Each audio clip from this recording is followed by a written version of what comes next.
እንዴት ከረማችሁ? ያለፉት 10 ቀናት ቆይታችሁ እጅግ ስኬታማ እንደሆነ ተስፋ አደርጋለሁ። እንደዚህ ያሉ ቆይታዎች እንደ እያንዳንዱ ግለሰብ ምዘና ውጤታቸው የሚለያይ ቢሆንም በጥቅል ሲወሰድ የተሳካ ነበር ብሎ ማሰብ የሚያስችሉ ፊድባኮች አሉ። ይህንን መንግስት የሚመሩ አመራሮች የተቀራረበ እሳቤ ለመያዝ የሚያስችል ቆይታ ነበር ብሎ በጥቅሉ መውሰድ ይቻላል። የዛሬው የማጠቃለያ ገለጻችን የሚያጠነጥነው የመደመር መንግስት እንዴት ያለ እሳቤ እንዳለው፣ እንዴት ስራ እንደሚከውን፣ ምን ሊያሳካ፣ ምን እንደሚሸከም በግርድፉ ለማሳየት እሞክራለሁ። የመደመር መንግስት ሲባል መያዝ ያለባቸው ፖይንቶች አንደኛው መፍጠር ነው፣ ክሪኤቲቪቲ ነው። ሁለተኛው መፍጠን ነው። ሶስተኛው ማብዛት ነው። አራተኛው ማጥራት ነው። ምን ማለት ነው ይህ ጉዳይ ያላችሁ እንደሆነ ብዙ ያልፈጠረ ጥራት ማረጋገጥ አይችልም። ከብዙ ፈጠራ ውስጥ ነው ጥራት ያላቸው ጉዳዮች የሚወጡት። ብዙ ለመፍጠር ደግሞ ፍጥነት ያስፈልጋል። ያልፈጠነ ሰው ባለው ሲዝን ባለው ጊዜ በርከት ያሉ ጉዳዮች መፍጠር አይችልም። ብዙ ስንፈጥር፣ ብዙ ስንሮጥ ከነዚያ መካከል ጥቂቶቹ ረዘም ላለ ጊዜ ለመጓዝ ኳሊቲን ከዚያ ውስጥ መዞ ለማውጣት ያግዛል ማለት ነው። ኳንቲቲ ኦፖርቹኒቲ ነው፣ ኳሊቲ ግን ሪዛልት ነው። በኳንቲቲ ውስጥ በብዙ ፈጠራ ውስጥ አዳዲስ ነገር ለመፍጠር የምንማርበት ብቻ ሳይሆን ላስት የሚያደርግ ውጤት ለማቆየት እንጠቀምበታለን። ለምሳሌ ኮሪደር ስንጀምርና ዛሬ አንድ አይደለም። የኳሊቲ ቴስታችን ከጊዜ ወደ ጊዜ እየተቀየረ መጥቷል ማለት ነው እና ብዙ ለመፍጠር በመፍጠን ነው ጥራትን የምናረጋግጠው። የመደመር መንግስት በእነዚህ ህሳቤዎች ዙሪያ የሚያጠነጥን ይሆናል። የዛሬው ገለጻችን ግን ሁለት ቁልፍ ጉዳዮች አሉት። የመጀመሪያው ቁልፍ ህሳቤ ስልጡንነት፣ ዘመናዊነት እና ኋላ ቀርነት እንዴት እንደተፈጠሩ ታሪካዊ ዳራዎቻቸውን አይተን ከነዚያ ውስጥ የምንማራቸውን ትምህርቶች ነቅሰን እናወጣለን። ሰው ዘመናዊነትና ስልጣኔ ከዘመን መነጠልና ኋላ መቅረት ያሉትን ጉዳቶች በእኛ በሀገራችን ያስከተለውን ጣጣ በትንሹ በስሱ ከዓለም ሁኔታ ጋር አያይዘን እናያለን። ስልጣኔን፣ ዘመናዊነትን፣ ታሪክን በትክክል ካልተገነዘብን ዛሬን ለመስራትና ነገ የምናስበውን ለመከወን ያስቸግራል። ሁለተኛው ቁልፍ ጉዳይ የምናየው መደመር መር ስልጡን ሀገር እንዴት መፍጠር ይቻላል። ስልጡን ሀገር ለመፍጠር መነሻ አድርገን የምንወስደው እሳቤ አለ። መሻገሪያ የምናደርገው ድልድይ አለ። ተሻጋሪ ብለን የበየነው ኃይል አለ። አሻጋሪ ያልነው እና የለየነው ኃይል አለ። እንዴት ነው መነሻ፣ መሻገሪያ፣ ተሻጋሪና አሻጋሪውን ለይተን በሚና ከፍለን ስራ ሰጥተን ውጤት የምናመጣው? ይህ ደግሞ እንዳይከወን ሐሳብ አልቦነት ምን ያህል ጣጣ እንዳለው በስሱ ለማየት እንሞክራለን። ስለዚህ በሁለት ከፍለን ውሏችንን ካሰብን በቂ ይሆናል። አንደኛው ስልጡንነት፣ ዘመናዊነትና ኋላ ቀርነት፣ ሁለተኛው መደመር መር ስልጡን ሀገር እንዴት እዚህ ያለን ሰዎች ልንፈጥር፣ ልንመራ፣ ልናወርስ እንደምንችል የምንመክርበት ይሆናል። የመጀመሪያው ቁልፍ ጉዳይ ሰው፣ ዘመናዊነትና ስልጣኔ ነው። እዚህ በስዕሉ እንደምታዩት ወደ ኋላ አጮልቀን ነው የምናየው።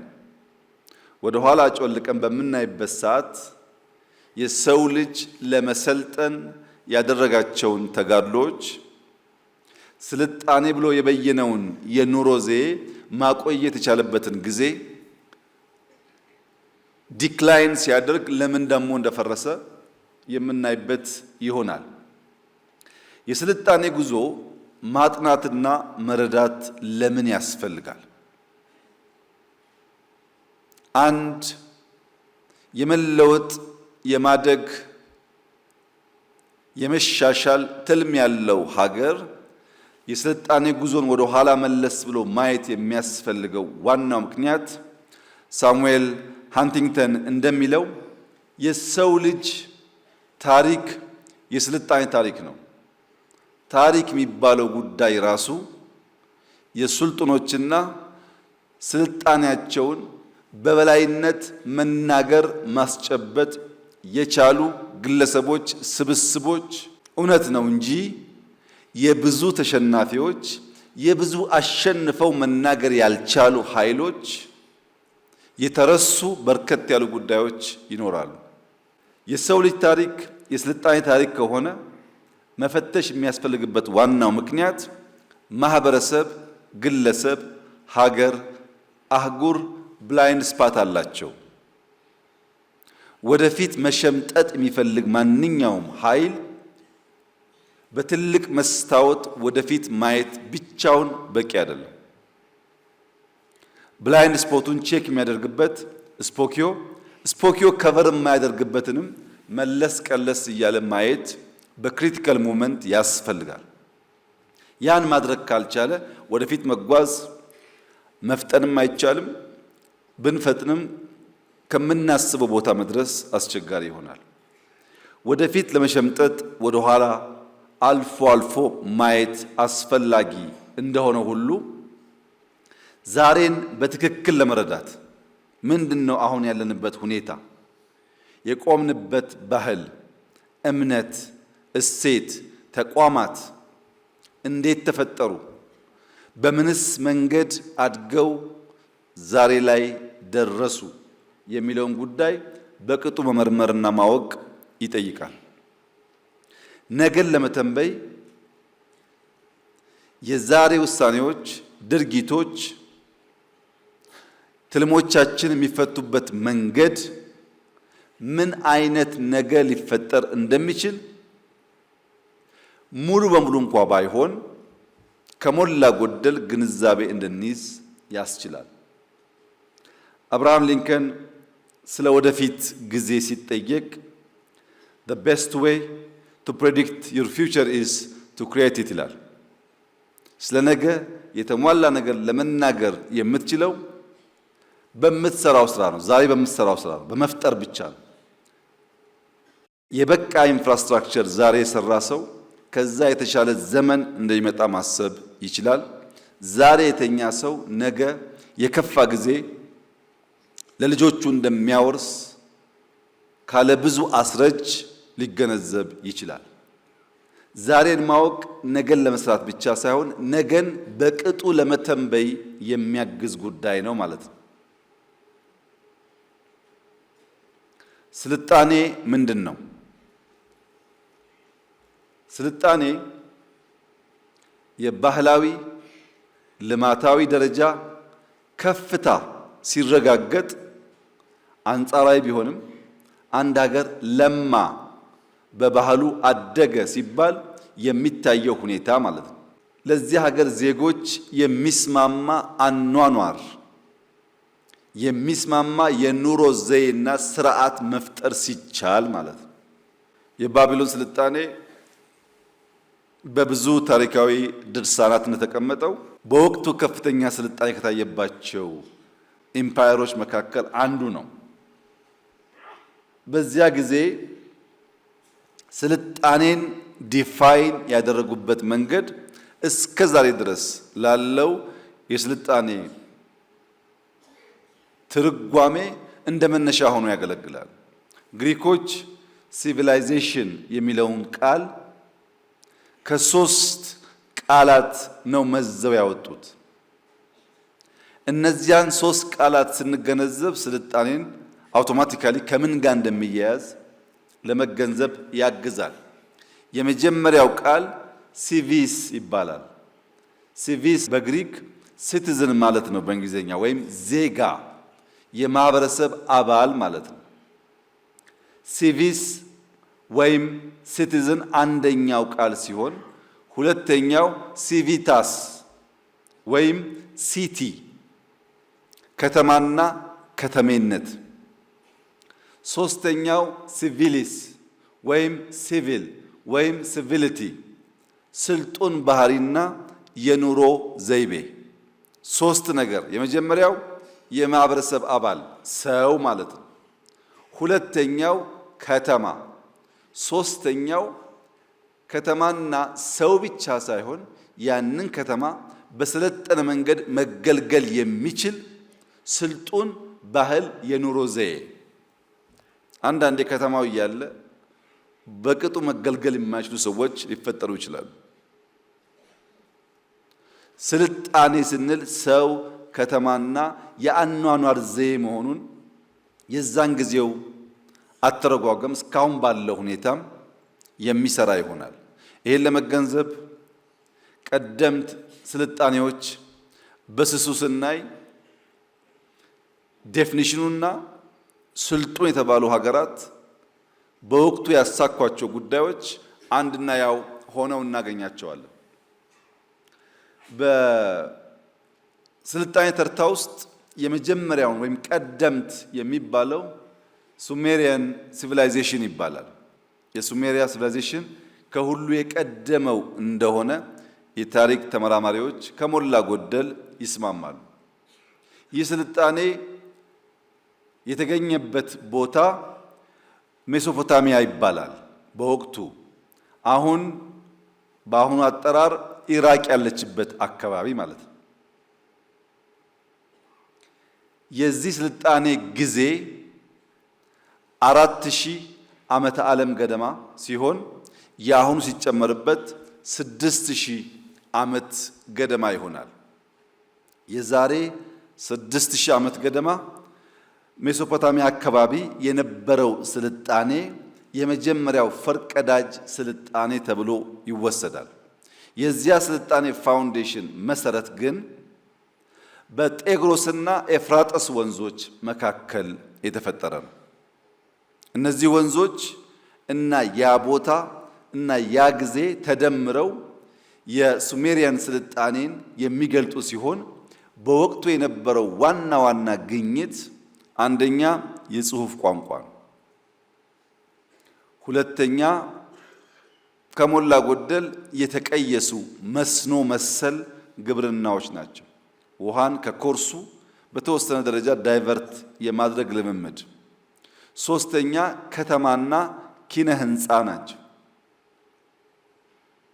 የነዚህ ቅሪቶች አሁንም ይታያሉ። እንደምታዩት ያንን ስልጣኔ የሚያሳየው ቅሪት በጽሁፍ የሚነበብ ብቻ ሳይሆን በአይን የሚታይ የሚዳሰስ ነገርም አለ። ያ የሚዳሰሰው ነገር ከድንጋይ ክምር የሚዘል ባይሆንም፣ ሁለተኛው ከሱሜሪያን ቀጥሎ የሚገለጸው ሲቪላይዜሽን ኢንደስ ቫሊ ሲቪላይዜሽን ይባላል። የኢንዱስ ሲቪላይዜሽን ተብሎ ይጠራል። የኢንዱስ ሲቪላይዜሽን ጊዜው ወደ 3300 ዓመተ ዓለም ገደማ ይገመታል።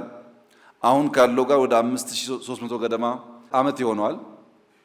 ቦታው በደቡባዊ ኤዥያ ዛሬ ሰሜን ህንድ እና ፓኪስታን አካባቢ እንደሆነ ይታመናል። መሰረቱ የኢንደስ ወንዝ ነው። ወንዝ፣ ሰው፣ ከተማ አይለያዩ። የተመሰረተው ኢንደስ ወንዝ አካባቢ ነው። በዚያ በኢንዱስ ቫሊ የተገኙ ዋና ዋና ግኝቶች አንደኛው ፕላንድ ሲቲስ ናቸው። ከነበረው የተሻለ በእቅድ በፕላን የሚመሩ ከተሞች እና የፍሳሽ አወጋገድ ስርዓት አንዱ የሚጠቀስለት የስልጣኔው ማሳያ ነው። ሶስተኛው በቅደም ተከተል ሲቀመጥ ኤንሸንት ኢጂፕሽያን ሲቪላይዜሽን ነው። የኢጅፕት ስልጣኔ ጊዜው ወደ 3100 ዓመተ ዓለም ይሆናል። አሁን ካለው ጋር ሲደመር ወደ 5100 ዓመት ይሆነዋል። ቦታው ምስር አካባቢ ነው። አሁን ያለችውን ግብጽ እንዳለ አያሳይም። ደቡባዊ ግብጽ የኑቢያ አካል ስለሆነ መሰረቱ የአባይ ሸለቆ ነው። ግኝቱ ፕራይመርሊ ግብርናና ኪነ ህንፃ ነው። አራተኛው የቻይኒዝ ሲቪላይዜሽን ነው። አብዛኛው ሂስቶሪያን የሚስማሙበት 3000 ዓመተ ዓለም ገደማ የነበረ አሁን ካለው ጋር 5000 ዓመት የሆነው ስልጣኔ ነው። ቦታው ቻይና አሁን ቻይና የሚባለው ግዛት አካባቢ ነው። መሰረቱ የብጫ ወንዝ ሸለቆ ነው። የተመሰረተው የብጫ ወንዝ ሸለቆን ተከትሎ ነው።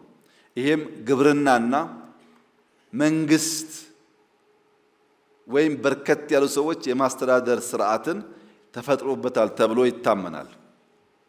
የሁሉም ስልጣኔ ኮመን ቫሪያብል የወሰዳችሁ እንደሆነ አንደኛው ድንጋይ ነው። ድንጋይ ማረሻ ነው። ድንጋይ የጦር መሳሪያ ነው። ድንጋይ መከላከያ ነው። ድንጋይ በድንጋይ ቤት መስሪያ ነው። ራሱ መጥረቢያውም ድንጋይ ነው። የሁሉም ስልጣኔ መሰረት ድንጋይ፣ ውሃ፣ ሪቨር፣ በርከት ያሉ ሰዎች ሰብሰብ ማለት ከነሱ መሰብሰብ የተነሳ ደግሞ መንደሮች፣ ከተማዎች የመገንባት ልምምድ ይታያል። እነዚህ ዋና ዋና ከሚባሉ ሲቪላይዜሽን በተጨማሪ በላቲን አሜሪካ የማያና ኢንካ ስልጣኔዎች የሚባሉ አሉ። በሰሜን አፍሪካ የኤንሸንት ካርቴጅ ሲቪላይዜሽን የሚባል አለ።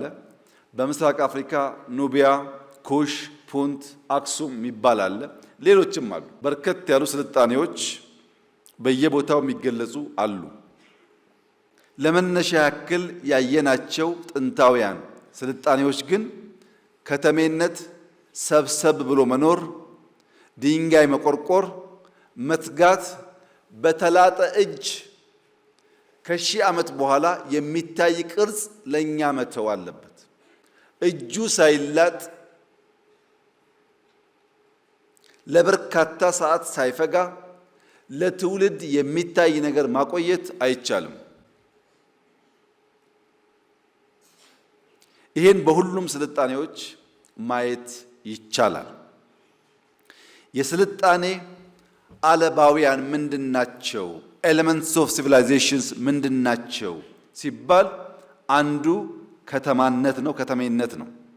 ከተማና ከተሜነት የዳበረ የኑሮ ዘይቤን፣ ማህበራዊ መስተጋብርን የሚፈጥር ነው።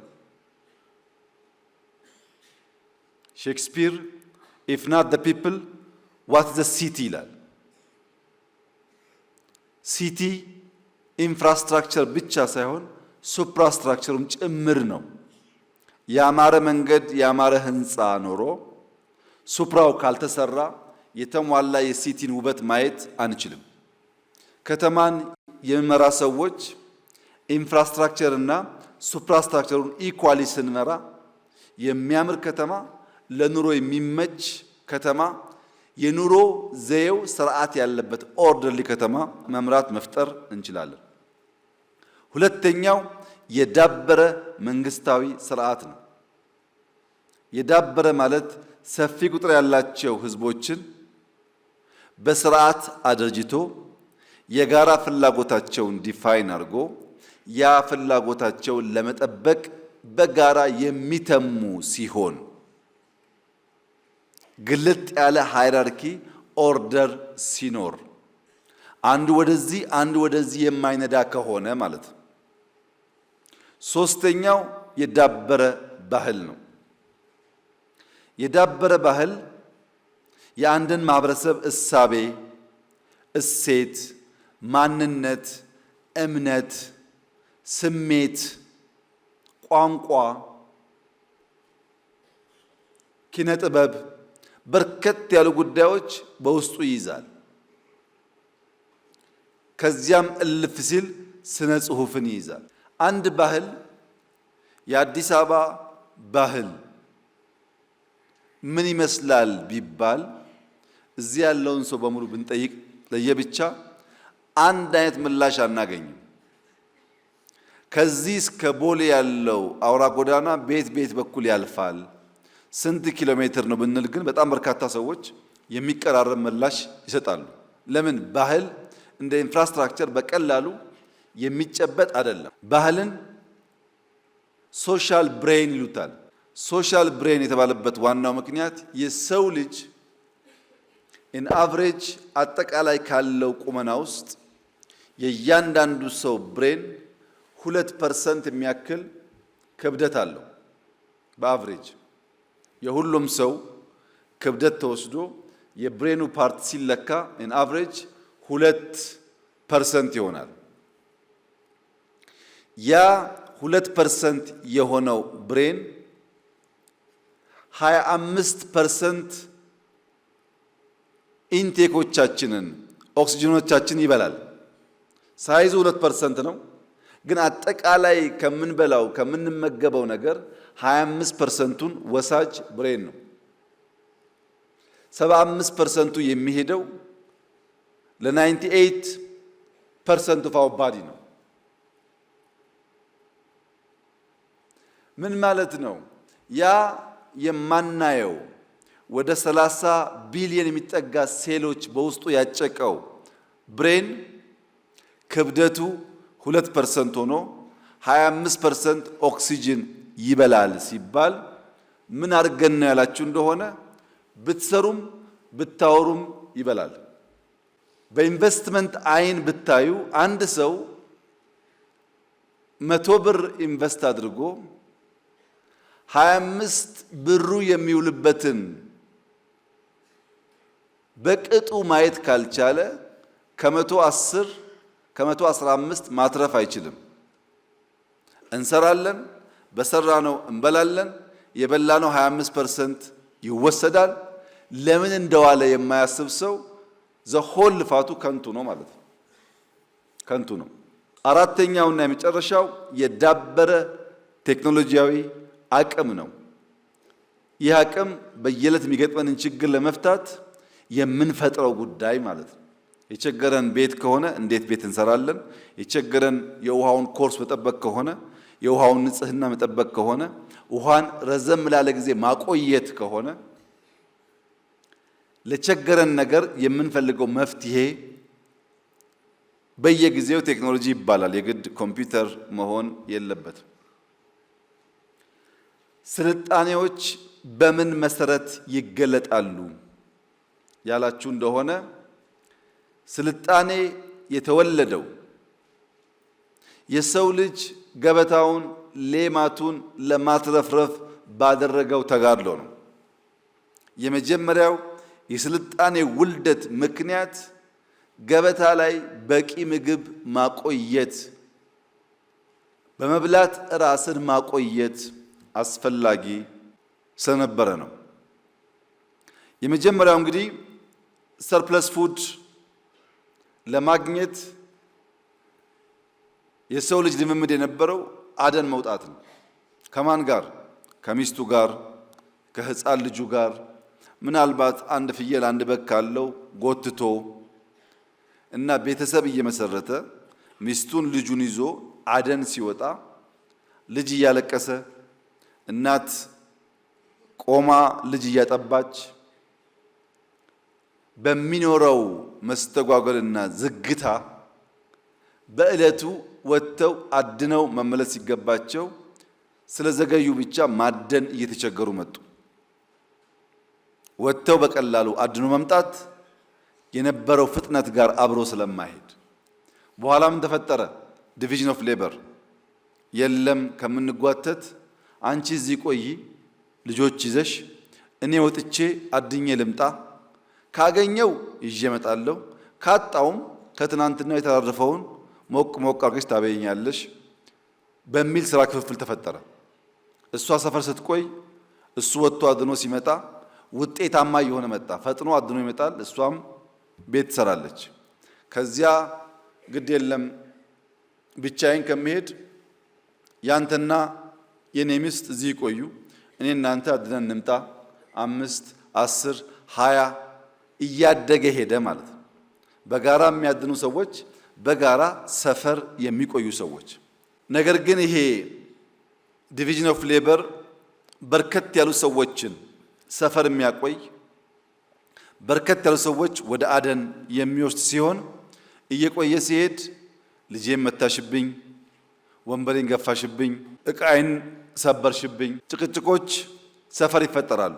ባሎች ሲመለሱ ሰፈር ጦርነት ነው ያለው።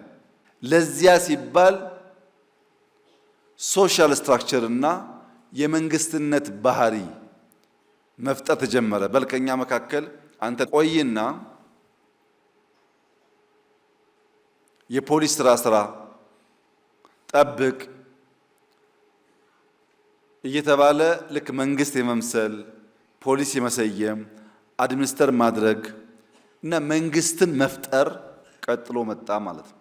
ከዚያ በኋላስ ሰው ሲሰባሰብ ልማት ብቻ አይደለም፣ መታወቅ ብቻ አይደለም፣ ጥፋትም አለ፣ ግጭትም አለ፣ ሽሚያም አለ፣ እኔ በልጥም አለ።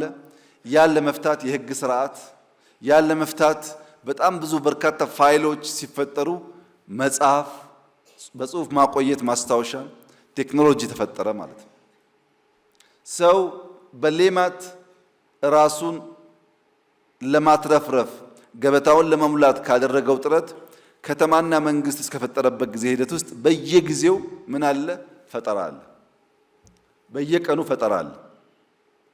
በዛ ሂደት ነው ስልጣኔ መጣ የሚባለው።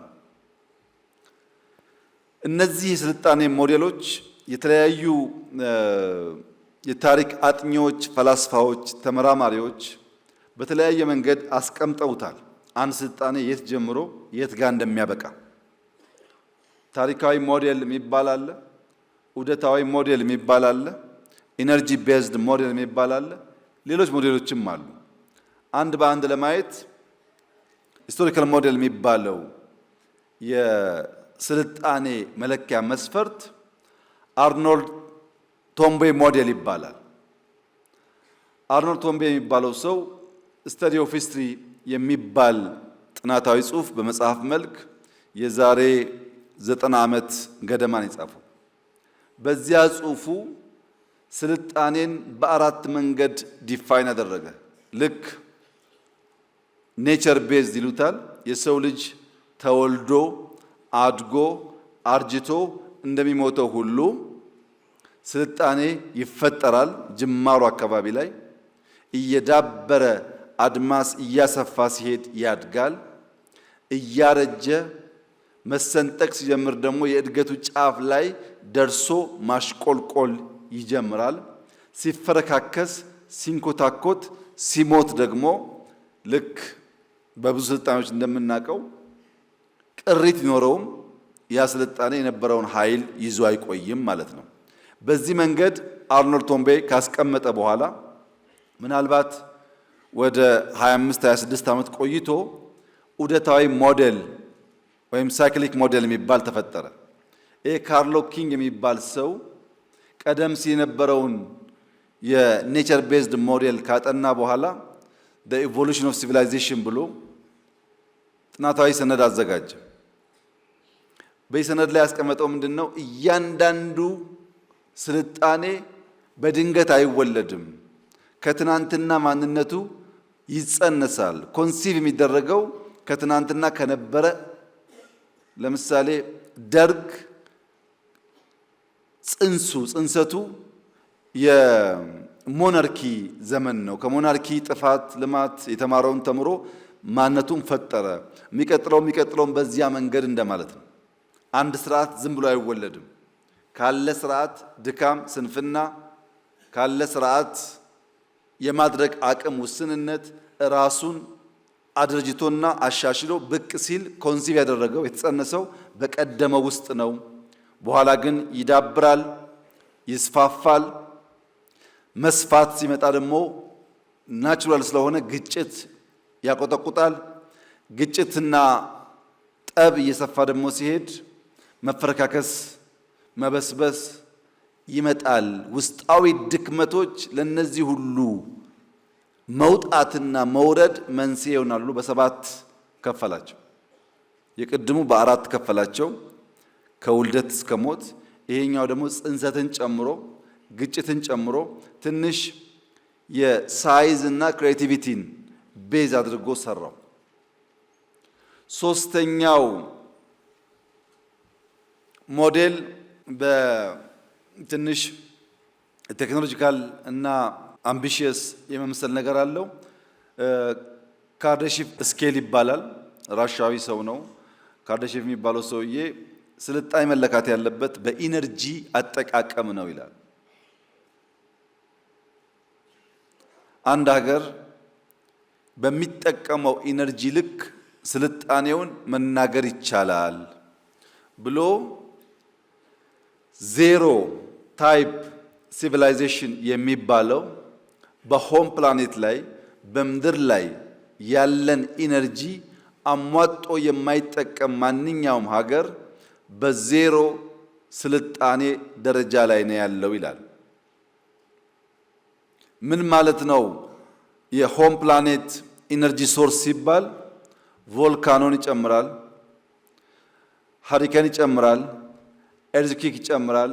በእነዚህ ምክንያት የትኛውም አገር በዜሮ ታይፕ ስልጣኔ ደረጃ ነው ያለው ማለት ነው። የትኛውም ሀገር ሁሉንም የኢነርጂ ሶርስ ሃርነስ ማድረግ አልቻለም።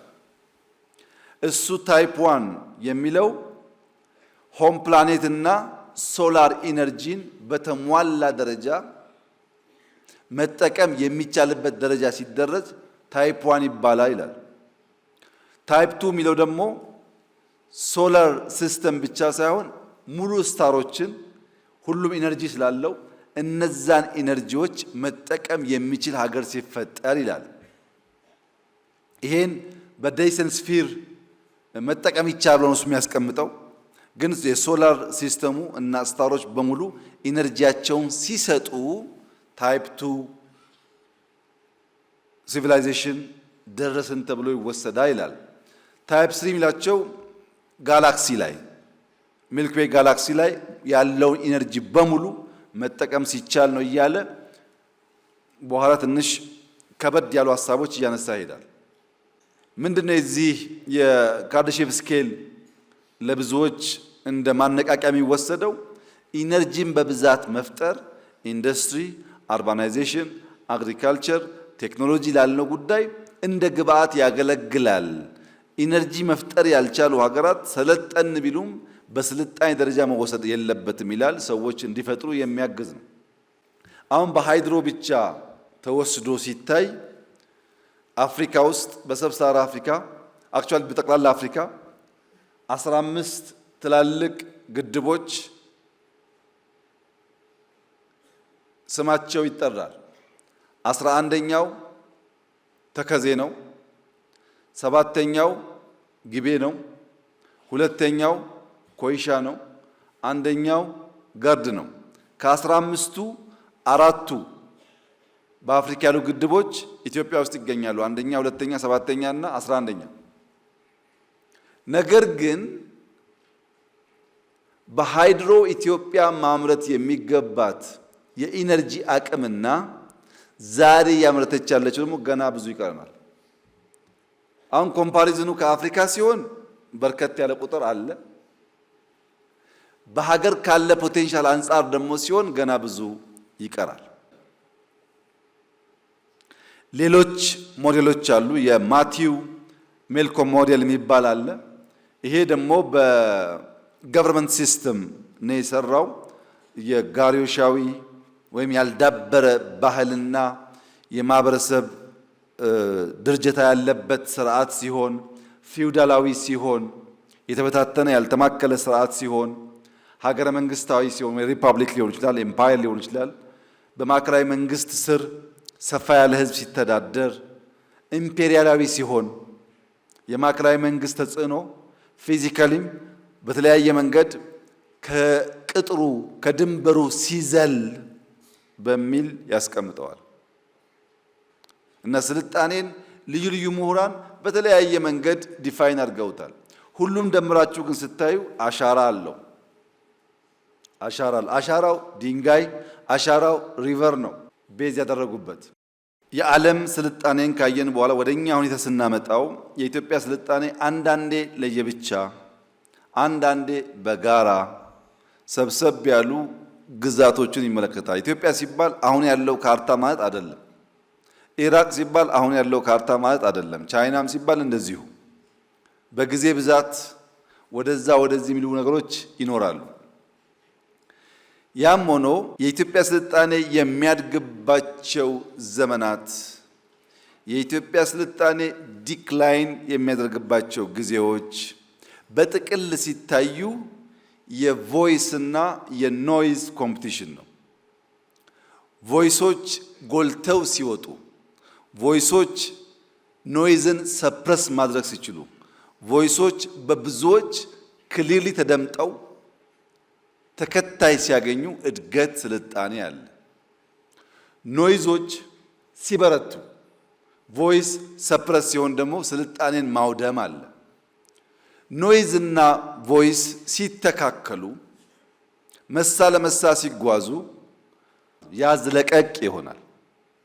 መሄድ መመለስ፣ ሁለት መራመድ አንድ መመለስ ይሆናል። እዛው ባለበት ሂድ አይነት ነገር ይፈጠራል። እንዴት ነው ቮይስ ጎልቶ ኖይዝ ሰፕረስ የሚሆነው ያላችሁ እንደሆነ ወደ አምናው ሄዱና ናሬሽን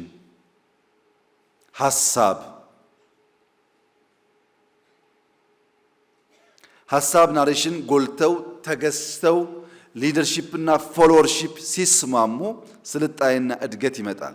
ያ ሲደበዝዝ ደግሞ ጥፋት ይመጣል። ኢትዮጵያ ውስጥ ያሉ ስልጣኔዎች ቅድመ አክሱም እና ከአክሱም በኋላ ብለን በሁለት ብንከፍል አክሱም ብዙ የተነገረለት ስለሆነ ቅድመ አክሱም የዛሬ 2500 ዓመት ዓለም ገደማ አሁን 3000 4000 ገደማ ሆኗል ማለት ነው። የፑንት ስልጣኔ ነበረ። የፑንት ስልጣኔ ግማሽ የሚያህል ኢትዮጵያን ይዞ ዋና ፎከሱ ቀይ ባህርን የሚቆጣጠር ነው። ፑንት ወጥቶ ሲወርድ የኩሽ ስልጣኔ መጣ። የኩሽ ስልጣኔ እንደገና ቀይ ባህርን በስፋት ይዞ እዚህ ጋር እንደምታዩት ወደ ኋላ እስከ ሱዳን ድረስ ይሰፋል። የኩሽ ስልጣኔ ወድቆ የዳማት ስልጣኔ ደግሞ ሲመጣ የተወሰኑ የሚከፋፈሉ አሉ። ግን አሁንም ቀይ ባህርን አባይን መቆጣጠር ኢትዮጵያ ውስጥ የነበሩ ስልጣኔዎች ሁሉ ፋውንዴሽን ነበር። በኋላ የአክሱም ሲመጣ አክሱም ወደ ኋላ ያለውን ቀንሶ ወደ የመን በተወሰነ ደረጃ ወደ ደቡባዊ ሳውዲ ህንድ ድረስ የሚዘረጋ ሰፋ ያለ ኢንፍሉዌንስ ያለው በወቅቱ ከነበሩ 4 ሀያላን መንግስታት እንደ አንድ የሚወሰድ መንግስት ነበር። በዓለም ላይ ስልጣኔ ነበር ከተባለ በዓለም ላይ ከድንጋይ ጋር የሚያያዝ ሙከራዎች ነበሩ ከተባለ አንዱ ያለው ኢትዮጵያ ውስጥ ነው። ለምሳሌ አክሱም ብትሄዱ፣ ይሃ ብትሄዱ፣ ላሊበላ ብትሄዱ፣ ሶፍመር ብትሄዱ ታዩታላችሁ ድንጋይና ሰው የነበረውን ትስስር። ግብጽ ያለው ፒራሚድ የብዙ ፊልሞች የስልጣኔ ምንጭ፣ ብዙዎች ሊያዩት የሚጓጉለት ሲሆን ኢትዮጵያ ያለው እንደዚህ ያለው ስልጣኔ በእኛ ስንፍና ምክንያት ብዙ ያልተነገረለት ሊሆን ይችላል። ነገር ግን ላሊበላን ስትወስዱ ያኔ አይደለም ዛሬም እንደዛ ያለ ኢንጂነሪንግ የለም። ሁሌ የምናውቀው ወደ ታች ይቆፈራል፣ ፋውንዴሽን ይሰራል፣ ቤት ወደ ላይ የሚገነባው። ላሊበላ የተገነባው ከላይ ወደ ታች ነው። የተለየ ዊዝደም ነበር ማለት ነው። እነዚህ ቀደምት ዕውቀቶች የመጡበት ዋናው መንገድ ያኔ የነበረው ስልጣኔ ድንጋይና ሰው ለረጅም ጊዜ ያላቸውን ትጋት የሚያሳይ ነው። ከዚያ በኋላ ያሉትን ብንወስድ ከአክሱም በኋላ ዛጉዌ ነበር። ከዛጉዌ በኋላ ጊዜው በትክክል ዲፋይን ባይደረግም ዛጉዌ አካባቢ ወይም በፊት ባሌ አካባቢ ያለው ስልጣኔ ይነሳል። የጎንደር የዛሬ 400 ዓመት አካባቢ የነበረው ስልጣኔ ይነሳል። አሁንም የሚታይ ነገር ስላለ የሐረር ስልጣኔ ይነሳል። የጅማ፣ የሸዋ፣ የከፋ፣ የወላይታ፣ የዳውሮ ይቀጥላል በየቦታው ማለት ነው። ለምሳሌ ዳውሮ ስልጣኔ የዛሬ 400 ዓመት ገደማ አላላ ኬላን ሲሰሩ 47 48 ዓመት ነው የፈጀው ስራው። አሰራሩ እንዴት ነው? አንድ ጄኔሬሽን ግዴታው 7 ዓመት ነው። 7 ዓመት ግዴታ ያለበት አንድ ፋሚሊ አንድ ዓመት ልጅ ጥሎ ቢሄድ 7 ዓመት ድንጋይ ቆርቁሮ ሲመለስ ልጁ 8 ዓመት ይሞላታል። 8 ሲሞላው ይተካል በሌላ ሰው ማለት ነው።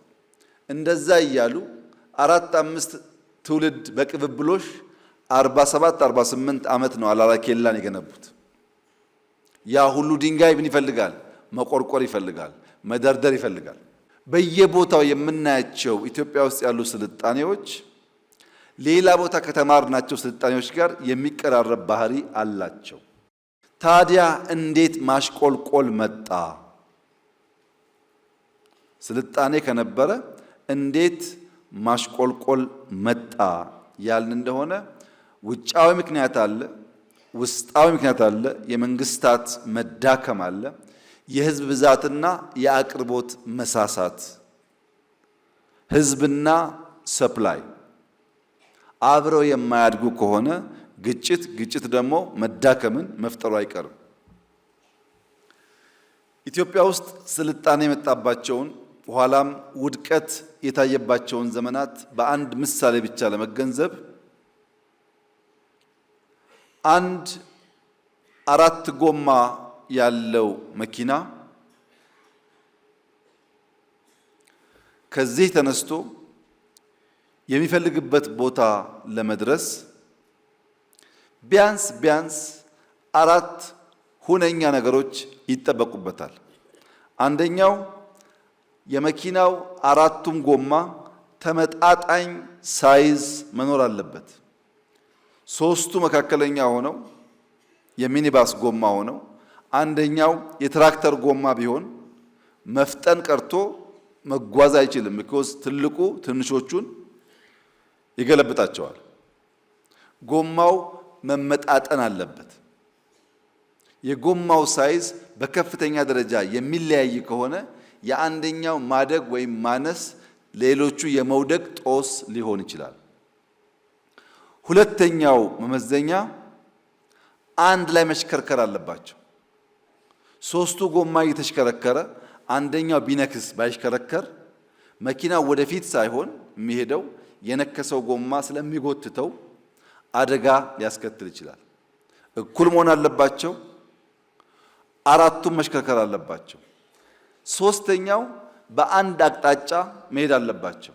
2ቱ ወደፊት 2ቱ ወደ ኋላ ከሆነም አይቻልም፣ አይደርሱም። 4ኛ እኩል ስፒድ ያስፈልጋቸዋል። እያንዳንዱ ጎማ በእኩል ፍጥነት መጓዝ የማይችል ከሆነ የአንደኛው መፍጠን የአንደኛው መዘግየት አደጋ ያስከትላል። ተመጣጣኝ ሳይዝ፣ አንድ ላይ መሽከርከር፣ በአንድ አቅጣጫ መጓዝ፣ በእኩል ፍጥነት መጓዝ ያስፈልጋል። ወደ ብልጽግና አምጡት። የኢትዮጵያን ብልጽግና ህልውና ለማረጋገጥ የምንፈልግ የኢትዮጵያን ብልጽግና መስራት መሰረት መጣል የምንፈልግ ከሆነ በእኩል መሮጥ ይኖርብናል። አንድ ሀገር ከሌሎች ኋላ ቀረ የሚባለው ፖለቲካዊ፣ ማህበራዊ መስፈሪያዎች ስላሉ በእነዚያ ከፍ ካለው ሀገር ዝቅ ብሎ ሲገኝ፣ በኢኮኖሚ በቴክኖሎጂ ከፍ ካሉ ሀገራት ተርታ ዝቅ ብሎ ሲገኝ ኋላ ቀር ይባላል።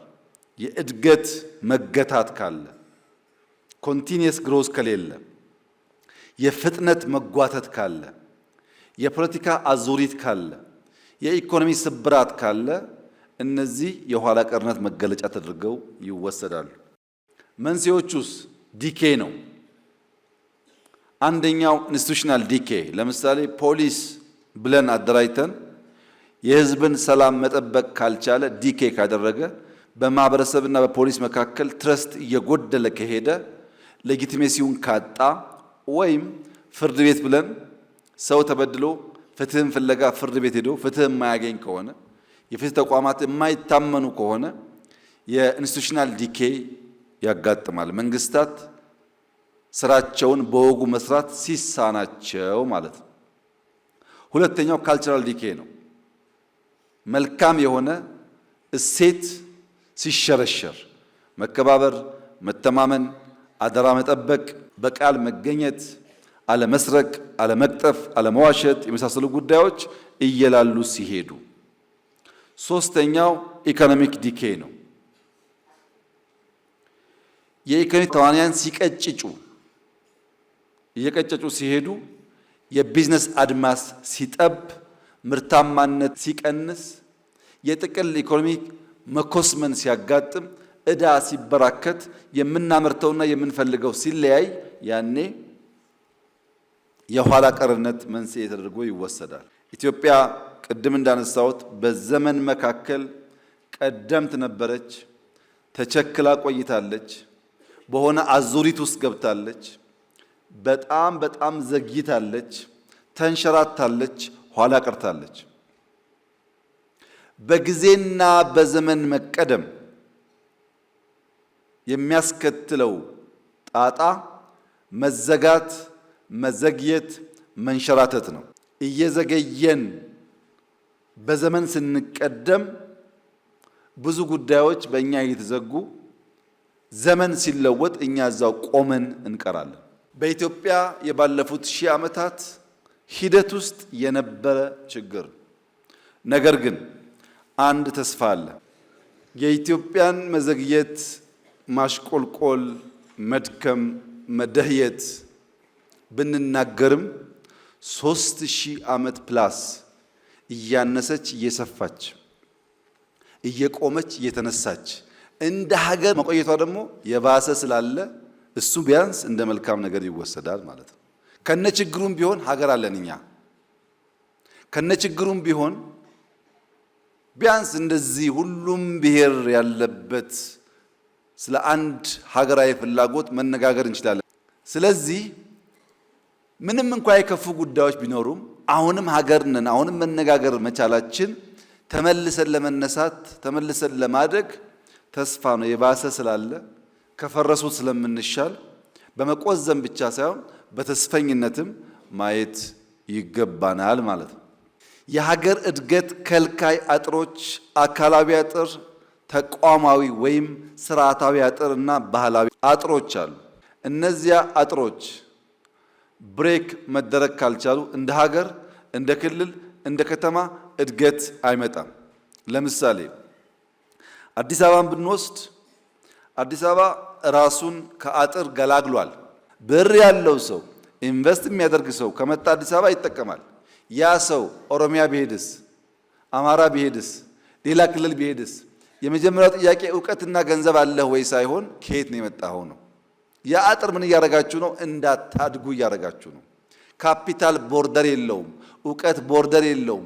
ገንዘብ ያለው ሰው፣ እውቀት ያለው ሰው፣ የሚሰራ ሰው ከየትም ቢመጣ ኢምብሬስ ማድረግ አለብኝ ብለን ካላመን በቀር እዚህ ያየነውን እድገት አንደግመውም። ባይዘው አጥሩ ማለቂያ የለውም። ወደን ኦሮሚያ ከሆነ ጅማ ከኢሉባቦር ከሐረር ከወለጋ ሃንት ማድረግ ይቸገራል። አማራም ከሄዳችሁ እንደዚሁ ነው። በነገራችን ላይ በኢንቨስትመንት ብቻ አይደለም ሃንት ማድረግ የምንቸገረው። በዩኒቨርሲቲ ፕሬዝዳንትም ቢሆን ጎንደር ውስጥ አንድ ጎበዝ ዩኒቨርሲቲ ፕሬዝዳንት ቢኖር እሱን ሃንት አድርጌ ደሞዝ ጨምሬ ጅማ መውሰድ አልችልም። የግድ የጅማ ልጅ መሆን አለበት። ባይችልም እውቀትም አጥረን ገንዘብም አጥረን ማደግ ፈልገን አብሮ አይሄድም። እድገት የሚመጣው ዕውቀትና ገንዘብ ያለበትን ቦታ አነፍንፈን ስንስብ ነው፣ ስንገፋ አይደለም። የትኞቹም ያደጉ ሀገራት ብትወስዱ የትኞቹም ዕውቀትና ገንዘብ ያለበትን በከፍተኛ ደረጃ ሀንት ያደርጋሉ። ይሄ አጥር ተቋማዊ አጥርና ባህላዊ አጥር ከኛ እምነት፣ ከኛ ቋንቋ፣ ከኛ እሳቤ ውጭ ያለው ወደ ውጭ የሚለው እሳቤ ሌላ አጥር ነው። ብዙ ለማወቅ ብዙ ለመማር ፍላጎት የለም። በነገራችን ላይ አሁን ባሉ ጥናቶች የሰው ልጅ እድሜው 70፣ 80፣ 90 ሲጠጋ አልዛይመር እንዳይዘው የመዘንጋት የመርሳት በሽታ እንዳይዘው 2-3 ቋንቋ ማወቅ ጠቃሚ ነው ይባላል። ሳይንሳዊ ግኝት ነው። 2-3 ቋንቋ የሚያውቁ ሰዎች እድሜያቸው እየገፋ ሲሄድ አንድ ቋንቋ እንደሚያውቅ ሰው አይደለም የመጠቃት አቅማቸው። የሚንቀሳቀስ ሰውም እንደዚሁ። ያ ችግር እንዳይመጣ መንቀሳቀስ፣ መልቲፕል ቋንቋ መልቲፕል ባህል ለማወቅ መሞከር ጠቃሚ እንጂ ጎጂ ነገር አይደለም። በሳይንስም ተረጋግጧል፣ በልምድም ይታወቃል። አጥሮቻችንን ብሬክ እናርግ። ለምሳሌ ድሬዳዋ ሐረር አካባቢ ስትሄዱ 4-5 ቋንቋ ጀስት ማንም መንገደኛ ይችላል። ጣሊያንኛ፣ ፈረንሳይኛ፣ እንግሊዝኛ ምናምን አረብኛ ይሞክራሉ። እነዛ ሰዎች 4-5 ቋንቋ የሚናገሩ ሰዎች ዛሬ በስተርጅና እንኳን ብታገኟቸው ልክ እንደ ሊቅ፣ እንደ አዋቂ፣ እንደ ጠበብት ናቸው። ዛሬ እንኳን ከብዙ አንግል ስለሚማሩ ለመማር የሚያቅ የሚችል ኢምብሬስ ለማድረግ አለመሞከራችን ትንሾቹ ያሉትም እየሸሹ አለቁ ማለት ነው። እነዚህ አጥሮች መሰበር አለባቸው። ልማት የሚያመጣ እስከሆነ ድረስ፣ ዕውቀት የሚያመጣ እስከሆነ ድረስ፣ ሰላም የሚረብሽ ከሆነ አታስጠጉ። እሱ ጥሩ አይደለም። አጥር ያስፈልጋል። ልማት የሚያመጣ ከሆነ ግን በድንበር ዕውቀት ማቆየት ጉዳት አጥር ለዘጋው ሰውዬ እንደሆነ ማሰብ አስፈላጊ ነው። ለስርዓት ስብራት ዋናው ምክንያት ለለውጥ ዝግ መሆን። ለውጥ የሚባል ነገር ለማድመጥ፣ ለመጠየቅ፣ ለመመርመር፣ ለማንበብ ዝግጁ ያልሆኑ ዝግ ሰዎች አሉ። ምንም ነገር ከነሱ እሳቤና ፍላጎት ውጭ ሲሆን አላስፈላጊ አድርገው የሚያስቡ።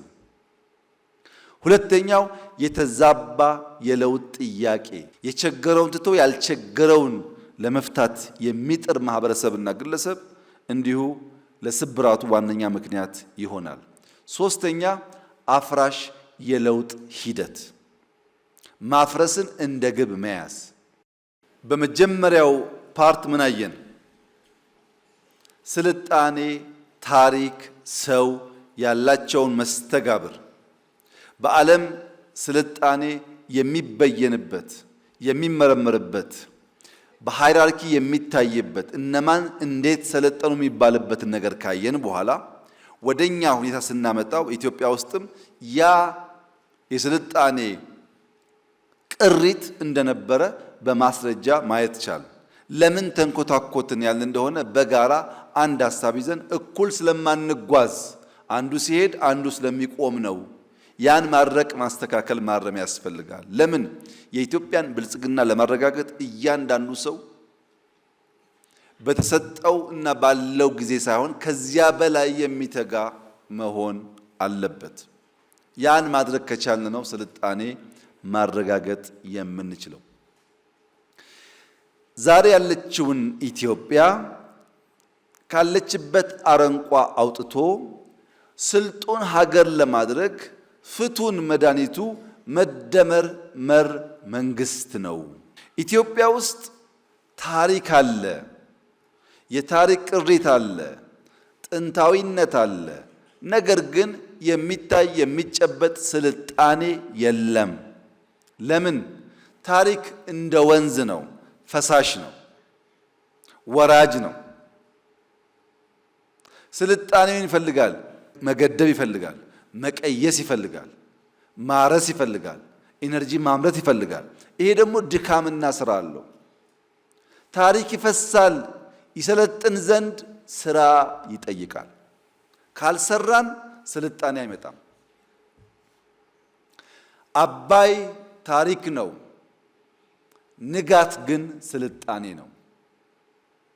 ንጋት ታሪክ በማውራት ብቻ ሳይሆን ታሪክ በመስራት ጭምር ያገኘነው ድል ነው። ደጋግመን እንደዚህ ያለውን ስራ ብንሰራ ታሪክ ብቻ ሳይሆን ስልጣኔን መጎናጸፍ፣ ማቆየት፣ ማሸጋገር እንችላለን ማለት ነው። ታሪክ ሞልቷል። ይህና የእናንተ ስራ ስልጣኔን ማረጋገጥ ነው። በስራ የመደመር ሚና በስልጣኔ ጎዳና አንደኛው ስብራትን መጠገን፣ ለሚቀጥለው ጉዞ መሰረት መጣል፣ ስልጣኔን የማስቀጠል ስራና አቅጣጫ መቀየስ ነው። እንዴት ይቻላል? ይሄ አንደኛ ሐሳብ፣ መነሻው ሐሳብ ነው።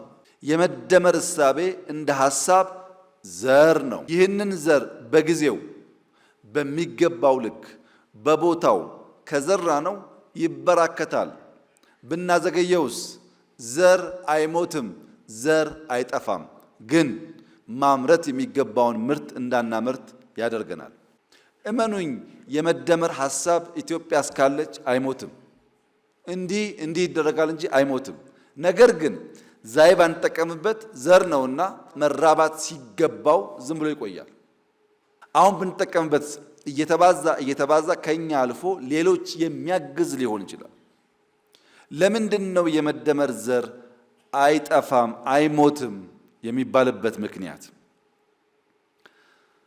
የመደመር እሳቤ ካለፈው ተምረንና አርመን መማር ብቻ አይደለም፣ የሚስተካከለውን አርመን በዛሬው ተጠቅመንና ተመስርተን የነገውን የምንሰራበት እና የምንረዳበት መነጽር ነው። ትናንትናን እማራለሁ አርቃለሁ ይላል። ዛሬን እጠቀማለሁ እሰራለሁ ፋውንዴሽን ተዋለሁ ይላል። ነገን ለልጆቼ አልቄ አሻሽዬ የተሻለ የስልጣኔ ፋውንዴሽን ሰጣቸዋለሁ ይላል። ይህን የማይቀበል የትኛው መንግስት ኢትዮጵያ ውስጥ ሰርቫይቭ ማድረግ አይችልም። ከዚህ ቀደም ይቻል ነበረ፣ አሁን ግን አይቻልም።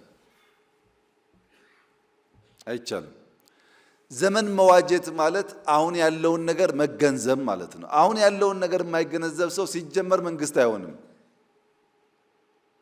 ምክንያቱም የተቀየረ ዓለም ውስጥ ያልተቀየረ እሳቤ መምጣት አይችልም።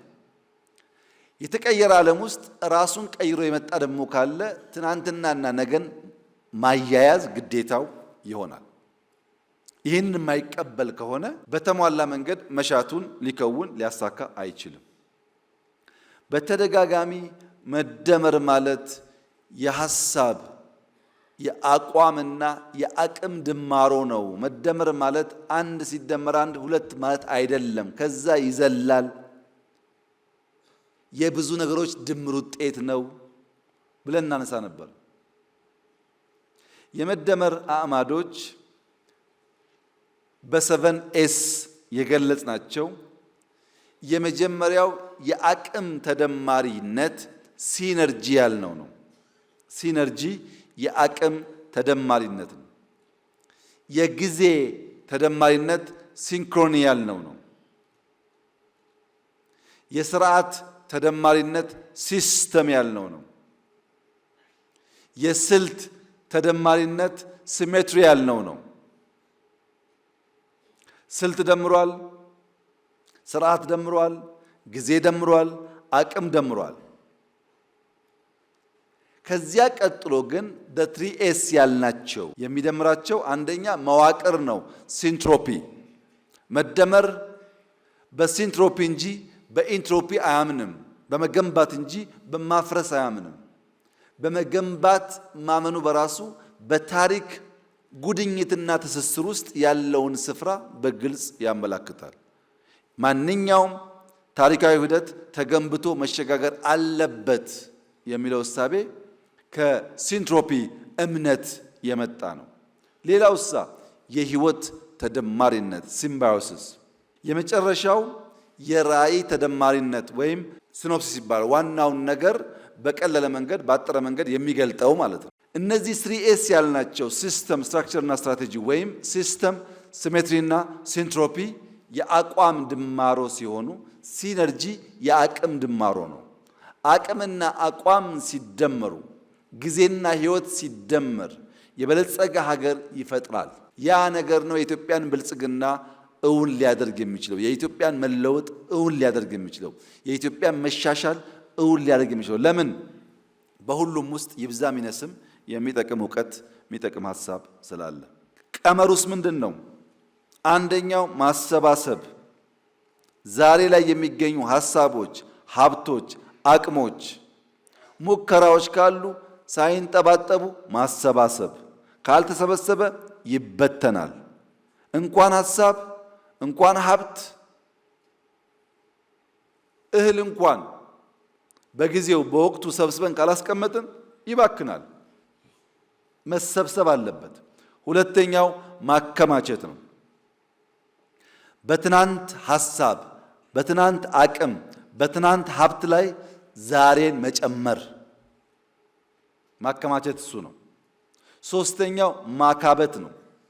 ለለውጥ ለብልጽግና የሚያበቃ ወረት ማጠራቀም፣ ዕዳን መቀነስ፣ የተሻለ ሀሳብ፣ የተሻለ አሰራር፣ የተሻለ ጅማሮ ማቆየት ነው።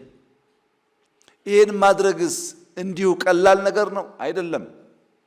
ሁልጊዜም ወጣ ያሉ ሀሳቦች ትናንት በነበረው ስልጣኔ፣ አሁን ባለንበት ዓለም፣ ነገም በሚፈጠረው ዓለም ውስጥ የሀሳብ ጅማሮን በፍጥነት ኢምብሬስ አድርገው የሚሄዱ ሰዎች ውስን ናቸው።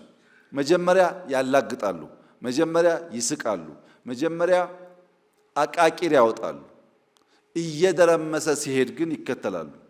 ለምሳሌ ሁላችሁም እንደምታውቁት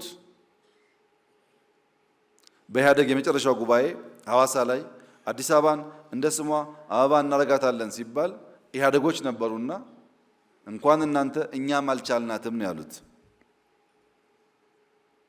ኮሪደር ሲባል የኮሪደር ዴቨሎፕመንት ሲባል እዚህ ፒያሳ አካባቢ ሲጀመር ብዙ ሐሜት ነበረ። የዛሬን ፒያሳ ያየ ሰው ግን በእርግጠኝነት ያንን ቋንቋ አይደግመውም። ምክንያቱም ክሪኤቲቭ ዲስትራክሽንስ ለመፍጠር ማፍረስ፣ አዲስ ለማውጣት አሮጌም መቀነስ የግድ የሚባልባቸው ሁኔታዎች እንዳሉ ስለሚያምን እኛ ጨክነን የያዝነውን መልካም ሐሳብና ስራ ስንቀጥል የማናቃቸው በርካታ ሰዎች ተከታይ ብቻ ሳይሆን የተከታይ መሪ ይሆናሉ። ቢኮዝ መደመር ሊደርሺፕ እና ፎሎወርሺፕ ያላቸውን ትስስር በተለየ መንገድ ነው የሚያየው። ማንኛውም አይዲያ በሊደርሺፕ ቢፈጠር መልካም ፎሎወርሺፕ ከሌለ አይከናወንም። በጋራ ሰልጥነን፣ በጋራ አይተን፣ በጋራ ሰምተን አንዱ ጋር የሚሰራው አንዱ ጋር የማይሰራበት ምክንያት የፎሎወርሺፕ ችግር ነው። ስንሰማ ከልብ እንስማ፣ ስንሰማ አሟልተን እንስማ፣ ስንሰማ ለመጀመር፣ ለመሞከር፣ ለመስራት እንስማ። የነበረብን ችግር መነሻ ላይ አይዲያውን በቅጡ መረዳት፣ አይዲያውን ኢምብሬስ ማድረግ፣ አይዲያውን ኢንተርቴን ማድረግ፣ አይዲያውን ከተገነዘብን በኋላ በተግባር በስራ መግለጥ ነበር ችግሩ። አሁን እሳ ያው ሰምታችሁ ይሆናል መደመር በፓኪስታን ቋንቋ፣ በኪስዋሂሊ፣ በጀርመን በብዙ ቋንቋዎች ሲተረጎመ ነው። ብትፈልጉም ባትፈልጉም ሄደ ማለት ነው። ሐሳብ ሲጀመር እንዲህ ያለ መከራ አለው። ሲጀመር እየቀጠለ ሲሄድስ ተከታዩ ብዙ ነው። አደጋው የት ጋ ነው? አሁን አደጋው የሰው ልጅ የራሱን ድል ማሽሞንሞን፣ የራሱን ድል መሞሸር ሲጀምር ራሱን መግደል ጀመረ ማለት ነው። ዘር ተዘርቶ ካልበቀለ በቀር በቅሎ በብዙሃን ካልታየ በቀር አሸናፊ መሆን አይችልም። ለምሳሌ ሐረሪን አይታችሁ ከሆነ ሐረር ከተማ ሐረሪ ላይ የሰሩት ስራ እውነት ለመናገር በጣም በጣም በጣም ኢምፕሬሲቭ ነው፣ ከአዲስ አበባም በላይ። ለምን? አዲስ አበባ ይብዛም ይነስም እንደተባለው ብዙ አመራር አለ፣ ብዙ አይን አለ፣ ብዙ አጋዥ ይኖር ይችላል። እነሱ በራሳቸው አቅም በሌለ ሪሶርስ ያንን ህዝብ አንቀሳቅሰው ያስገኙት ውጤት ለብዙዎቻችሁ ትምህርት ይሆናል። ሐረሪ ተለውጦ አሶሳ ወይም ቦንጋ ወይም ጋምቤላ ባይለወጥ እውነተኛ ልብ ያለው ሰው መገምገም ነው። የሐረሪ ሪሶርስ እና የአሶሳ ሪሶርስ፣ የሐረሪን ሰውና የጋምቤላን ሰው መፈተሽ ነው። በየትኛው መመዘኛ ሐረሪ ከሌሎች ክልሎች ያነሰ ሳይዝና ሀብት ነው እንጂ ያለው የበለጠ የለውም። ባነሰ ገንዘብና ሰው እንደዚያ ያለውን ታሪካዊ ስራ መስራት ከቻሉ ሁላችንም ጋር ይቻል ነበር ማለት ነው። ሐሳቡን በትክክል ገዝተን ብንተጋ እና ሐሳብ መነሾ ነው፣ ዘር ነው። ሁለተኛውስ መሻገሪያ ነው። የመደመር መንገድ መሻገሪያ ነው። የመደመር ሐሳብ መነሾ ዘር ነው። መሻገሪያ ግን ድልድይ ውድ ነው። መንገድ መስራትና ድልድይ መስራት እኩል አይደለም። ድልድይ ውድ ነው። ለመሻገር ውዱን፣ ለመሻገር ከባዱን፣ ለመሻገር ውሃን፣ ሸለቆን ክሮስ ማድረግ ይጠይቃል። ዝም ብሎ መፍሰስ መንገድ ላይ ይቻላል። መሻገር ሲታሰብ ግን መሃል ላይ ጎርጅ አለ ማለት ነው። ያ ጎርጅ ድልድይ ዲማንድ ያደርጋል። ድልድይ ደግሞ ውድ ነው። የላቀ እውቀት ይፈልጋል፣ ትጋት ይፈልጋል። ስራውም እንደ መንገድ ቀላል አይደለም። ሸለቆን ለመሻገር የምናነሳቸው ጥያቄዎቹን የምንረዳበት መንገድ፣ የምንፈታበት መንገድ በጣም ወሳኝ ነው። ታላቁ የሀገራችን ጥያቄ፣ ዋናው ጥያቄ ምንድን ነው? በወጉ በስርዓት በቅጡ ጥያቄውን መገንዘብ የመጀመሪያው እርምጃ ስለሆነ ተሞክረው ያልተሳኩ ሞዴሎች እነማን ናቸው? ያለፈውን ማፍረስ፣ ያለፈውን ማንቋሸሽ፣ ያለፈውን መጣል እንደ ግብ የያዘ ኃይል ነገን ሊሰራ ይችላል ወይ? እየደመሰሱ አዲስ መቅዳት ያዋጣል ወይ? ብልጽግናን፣ ልማትን፣ ለውጥን፣ እኩልነትን፣ አብሮ ማደግን ግብ ያላደረገ ማንኛውም ኃይል አሁን ካለንበት ወደሚቀጥለው ደረጃ ሊወስደን ይችላል ወይ? እነዚህ ለመመለስ ስልቶቻችንን ማየት ያስፈልጋል። ስልቶቻችን አንደኛው የፈጠራ መንገድ ነው። ሁለተኛው የፍጥነት መንገድ ነው።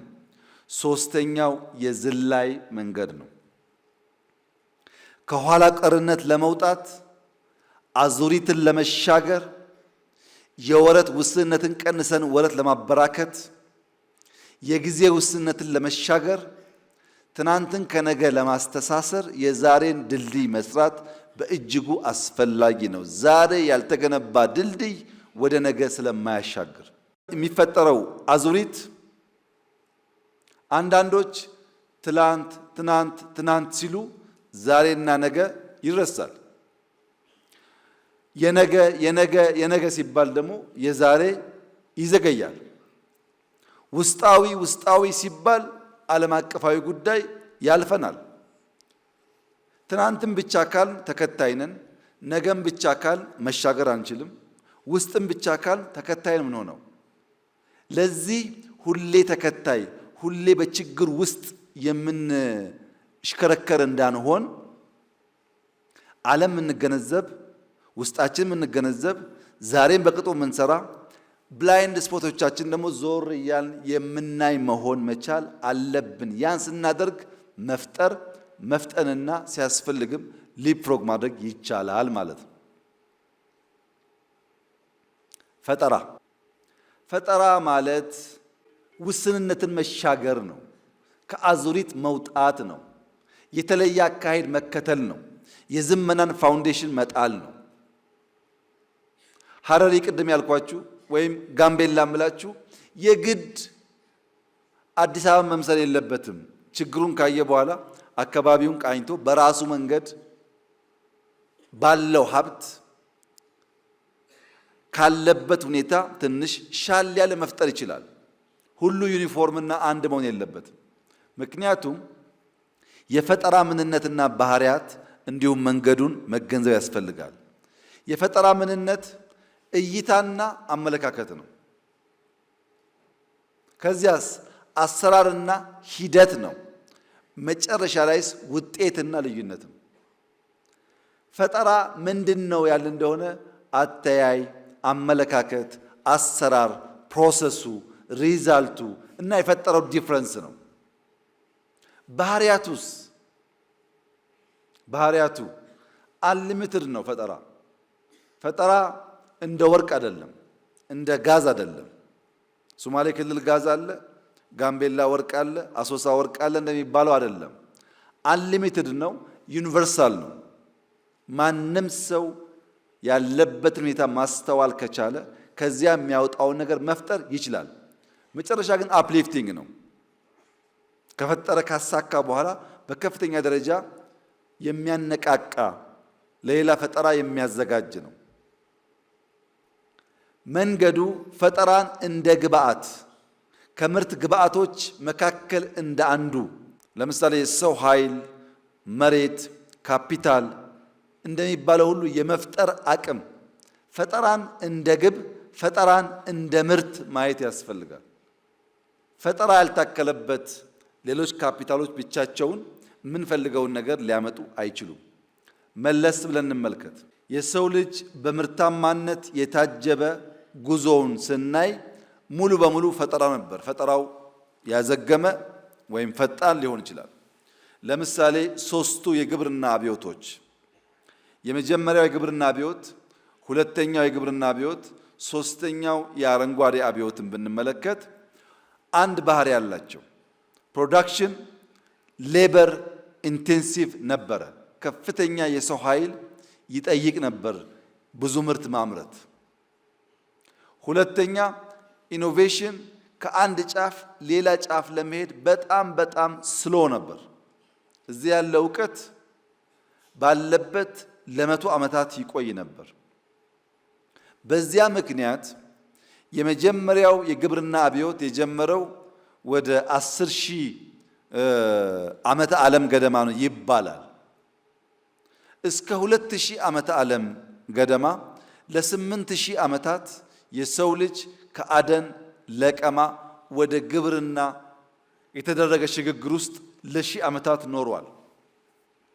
ቬሪ ስሎ የሆነ ሙቭመንት እንቅስቃሴ ነበር። ሁለተኛው የግብርና አብዮት 17 ሴንቸሪ አካባቢ መጣው እስከ 19 ሴንቸሪ 200 ዓመት ቆይቷል። ምን አመጣ ይሄ? ሰብል ማፈራረቅ፣ ሁሌ በቆሎ ብቻ ሳይሆን በቆሎ፣ ስንዴ፣ ሩዝ ማድረግ፣ አነስተኛ ሜካናይዜሽን የተጀመረበት ነው። ያኛው ለ1000 ዓመታት ሲቆይ ይሄ ደግሞ 2 ሴንቸሪ ቆየ። ሶስተኛው አረንጓዴ አብዮትስ 1930 ገደማ ጀምሮ 1960 ገደማ ድረስ ነው የሄደው። አንደኛ ፕሮዳክቲቪቲ ጨመረ በስፋት። ምን አዲስ ነገር አመጣ ያላችሁ እንደሆነ ማዳበሪያ መጠቀም፣ ተባይ መከላከያ መጠቀም፣ መስኖ መጠቀም፣ ሜካናይዜሽን መጠቀም፣ ምርታማነት ለማሳደግ የሚያስችሉ በአጫጭር ጊዜ የሚበቅሉ ሰብሎች መመራመርና ማግኘት፣ ውስን ውሃ በውስን ቦታ ሰፊ ምርት በጣም በአጭር ጊዜ ውስጥ። የመጀመሪያው ለ1000 ዓመታት ቆየ፣ ሁለተኛው ለሴንቸሪ ቆየ፣ ይሄኛው ደግሞ ለ10 ዓመታት ቆየ። የኛስ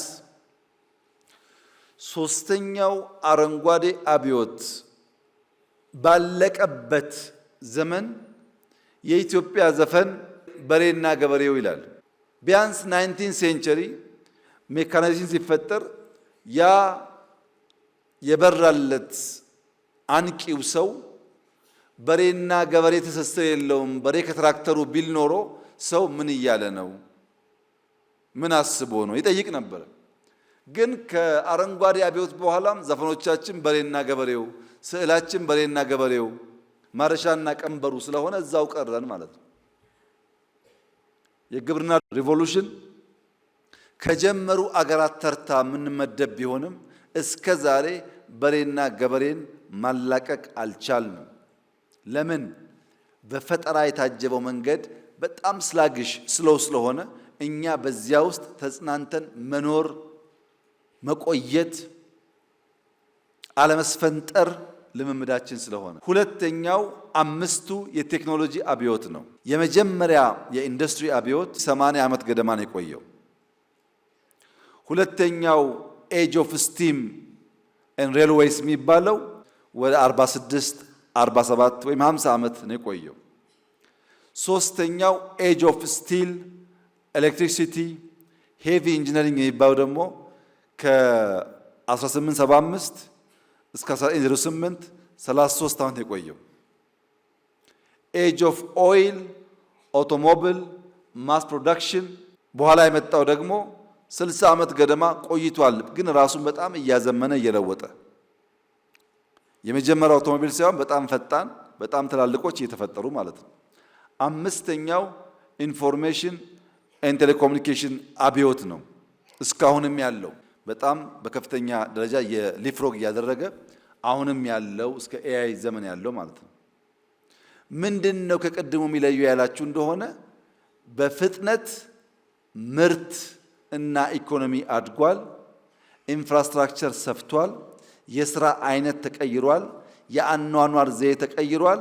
ከተሞች ተስፋፍተዋል። ኢንዱስትሪ ሰፍቷል። ቴክኖሎጂና ፈጠራ በከፍተኛ ደረጃ ፈጥኗል። ይፈጠራል፣ ይስፋፋል። ድሮ ቢፈጠርም አይስፋፋም። ሚንስ ኦፍ ኮሚኒኬሽን አልነበረም። የኢንዱስትሪያል ሪቮሉሽን ለዓለም ያስገኘው ነገር በከፍተኛ ደረጃ የምርት መትረፍረፍ እንዲመጣ ማስቻል ነው። ከዚያ መቋደስ ያልቻሉ ሀገራት ወይም አልሰሙም ታጥረዋል፣ ከሰሙም አልፈጠሩም ማለት ነው። የዛሬ 3 ዓመት 4 ዓመት ዩኤቪ ድሮ ምናምን ስንል እንደምታስታውሱት ለብዙዎቻችን ተረት ነው። አርቲፊሻል ኢንተለጀንስ ሲባል ለብዙዎቻችን ቀልድ ነው። ዛሬ ግን ሰለጠንኩ አደኩ የሚል ሀገር ፕሮዳክቱን ሲያመጣ እኔም እኮ እንደዚህ ሞክሬያለሁ፣ እኔም እኮ እንደዚህ አለኝ ማለት ቻልን። ሌት ካመር አድቫንቴጅን ሊፍሮግ እናድርግ አንቀመጥ ያልነው ሰራ ማለት ነው። በግብርናውና በኢንዱስትሪ ሪቮሉሽን እንደዚህ ቀድመን ሙከራዎች ብናደርግ ከዋናዎቹ እንኳ ባንሆን ቢያንስ በበቂ ከሚጠቀሙት መሆን እንችል ነበር። ያ ድጋሚ እንዳይደገም ነው አሁን ሙከራዎች የሚደረጉት። የፈጠራ ሙላት የሚፈጠረው ከችግር ተንታኝነት ወደ መፍትሄ አመንጭነት። ችግርማ ኖርንበት፣ እሱ መተንተን ሳይሆን እንዴት ነው ከዛ ልንወጣ የምንችለው የሚል መፍትሄ ማፍለቅ መቻል። በፈጠራ ማምረት ራሱ ፈጠራን ማምረት ሲቻል፣ በችግር አለመታጠር በመፍትሄ መሻገር ሲቻል፣ ገደብ የለሽ እና ሁሉን አቀፍ የሰፋና የፈጠነ ጅማሮች ማስተናሰል ሲቻል ነው። ለምሳሌ ኢትዮጵያ ውስጥ ችግር በሚመለከት ድርቅ እናውቀዋለን፣ አብረን የኖርን ያደግንበት ጉዳይ ነው። የተበጣጠሰ እርሻ እናውቀዋለን፣ ችግር ነው። የዝናብ ጥገኝነት እናውቀዋለን። የአየር ንብረት ለውጥ እናውቀዋለን፣ ችግሮቻችን ናቸው። ምን እድል አለ? ሰፊ መሬት አለ፣ የውሃ ሀብት አለ፣ የሰው ኃይል አለ። ይህንም እናውቃለን።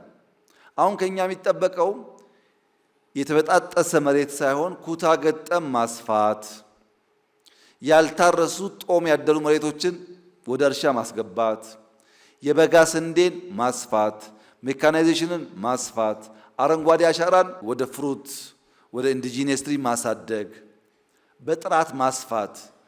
ምንድነው ይሄ? መፍትሄ ያመጣን ማለት ነው። አረንጓዴ አሻራ ሲሰፋ የአየር ንብረት ለውጥ አደጋ ያስከትልብንም።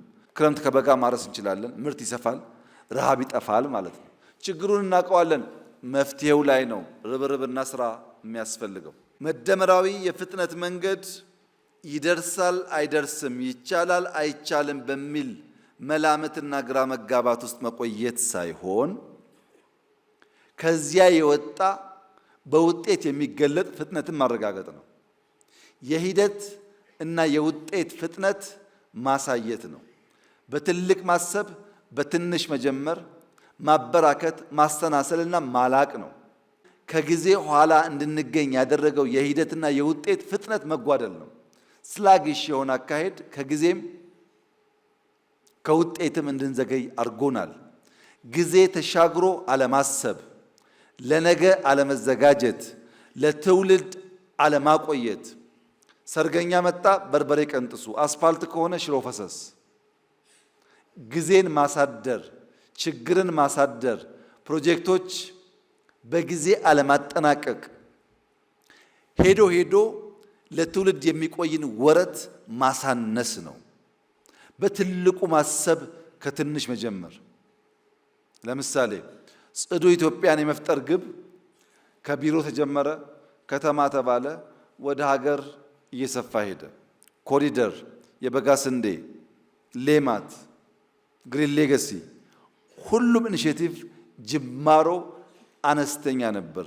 በሂደት እየፈጠነ እየሰፋ እያደገ ጥራት እያረጋገጠ በሀገር ደረጃ ኢምፓክት የሚያመጣ ሆነ። አሁን ከጀመርናቸው ውስጥ ኮሪደር አሸልሟል፣ ግሪን ሌጋሲ አሸልሟል፣ ስንዴ አሸልሟል። አብዛኛው የእኛ ኢኒሼቲቮች በዓለም አቀፍ ደረጃ ሪኮግናይዝ የተደረጉና ሽልማት ያሰጡ ናቸው። ለምን? በቀጣይነትና በውጤት ማረጋገጥ ስለቻል። ፍጥነት ሲባል 3 አይነት ፍጥነቶች አሉ። አንደኛው ስፒድ ነው። በአማርኛ ቶሎታ ይባላል። በቶሎ መድረስ። ስፒድ ወደ ግራም ወደ ቀኝም ሊሆን ይችላል። ስፒድ ወደፊት ወደ ኋላም ሊሆን ይችላል። ስፒድ ወደ ላይ ወደ ታችም ሊሆን ይችላል። ብቻ መፍጠን፣ ብቻ ቶሎታ። ሁለተኛው ፍጥነት ቬሎሲቲ ይባላል። ፍጥነት ከትክክለኛ አቅጣጫ ጋር መፍጠን ብቻ ሳይሆን ራይት ዳይሬክሽን መሆን አለበት ያ ፍጥነት።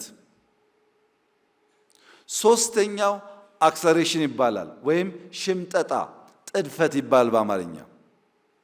ይሄ ደግሞ ፍጥነት አለው፣ አቅጣጫ አለው። አቅጣጫው ላይ እያደገ የሚሄድ ፍጥነት አለው። ለምሳሌ የመጀመር ፍጥነት እንደምታዩት በአንድ ጊዜ ሁሉም ሯጭ ስብስብ ብሎ ይከመራል። ይሄ የመጀመር ፍጥነት ነው። በሂደት ምን ያጋጥማል? ይኸው እንደምታዩት በሂደት እየሳሳ እየፈጠነ የሚሄደው እየቀደመ፣ የሚዘገየው ደግሞ ከፈትፈት እያለ ይቀጥላል። በኋላ ላይ በሂደት ያለው ትጋት ወደ ውጤት ጥራት ሲመጣ እንደምታዩት የመጀመሪያው ሯጭ በከፍተኛ ፍጥነት ሲሄድ ተበተነ ሰው። ከኋላ የሚከተሉ 2 ሰዎች አሉ፣ 2 ኢትዮጵያውያን። ሶስተኛውን ተመልከቱት። ሶስተኛው ሁለተኛውን ቀደመ። ለምን? ለውጤት ጥራት። ቀድሞ ከፊት ያለው ግን ሰፊ ዲፍረንስ አላቸው። ሞፋራ በጣም ርቋል። እሱን ለመከተል የማስቀጠል ትሩፋት፣ በእያንዳንዷ ሰከንድ መፍጠን ብቻ ሳይሆን አክሰሌሬት እያደረገ እየጨመረ በመሄድ በመጨረሻ የፍጥነትን የትጋትን በቀጣይ የመልፋትን ውጤት ታዩበታላችሁ። ዲፍረንሱ እየጠበበ መጨረሻ ተመልከቱ።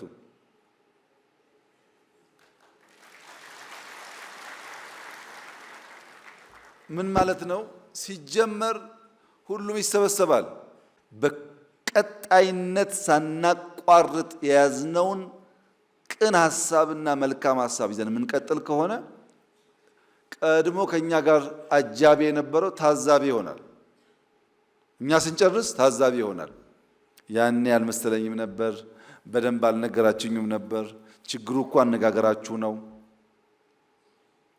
በደንብ ይገለጽልን ኖሮ እኮ እኛ የምንከተላችሁ ነበር ወደሚል ይሸጋገራል። ከእኔና ከእናንተ የሚጠበቀው የጀመርነው መልካም ዘር፣ የጀመርነው ፍጥነት፣ የጀመርነው ትጋት የተሟላ ፍሬ እስኪያፈራ ድረስ ባለማቋረጥ በቀናው ሐሳብ ቀን ከሌት ተግቶ ሰርቶ በስራ ማሳየት ነው። ያን ማድረግ ስንችል አብዛኛው የተራገፈ ብልጽግና የምንጨብጠው የምናሸተው የምናየው ፍሬ ለዜጎቻችን እየሆነ ይሄዳል ማለት ነው።